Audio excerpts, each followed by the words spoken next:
On the 3rd of August, tens of thousands of Australians marched across the Sydney Harbour Bridge under the banner March for Humanity, Save Gaza.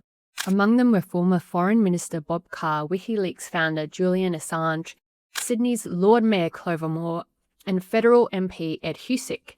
Behind the politicians and celebrities stood a tall, bearded man at the very front of the procession, holding aloft a portrait of Iran's supreme leader, Ayatollah Ali Khamenei. Carr later claimed he hadn't noticed the picture, yet he posted photos of himself standing directly in front of it to his social media accounts. The symbolism was grotesque. At the centre of Australia's largest pro-Palestinian demonstration in history stood the figurehead of the world's foremost state sponsor of terrorism. The optics did not end there. Not only was the portrait of Khamenei held up at the March for Humanity, but so was the black ISIS flag, flown by Youssef Ouenat, a convicted Islamic State recruiter released from prison only last year. Such symbolism has become even more disturbing in light of revelations made this week. On the 26th of August, Prime Minister Anthony Albanese, along with Mike Burgess, the Director General of the Australian Security Intelligence Organisation, ASIO, confirmed that the Islamic Republic of Iran directed the arson attack against the Adas Israel Synagogue in Melbourne and the Lewis Continental Kitchen, a Jewish-owned business in Sydney.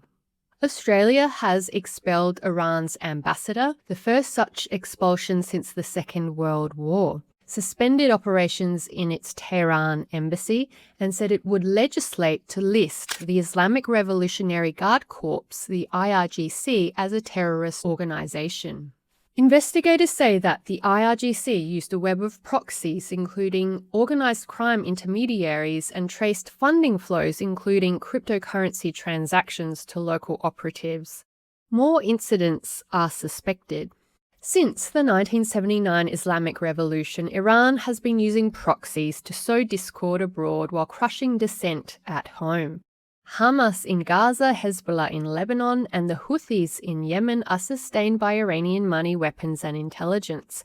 As Pierre James and Suha Hassan wrote for Quillette in 2024, the Islamic Republic provides Hamas with training, weapons, and nearly $100 million in annual funding. Furthermore, not only did the highest levels of the Iranian government give the go-ahead for the October 7 attack in Israel, but Iran also provided special training in the months leading up to the attack, such as in the use of paragliders, as well as additional weapons and funding specifically earmarked for the commission of the atrocity.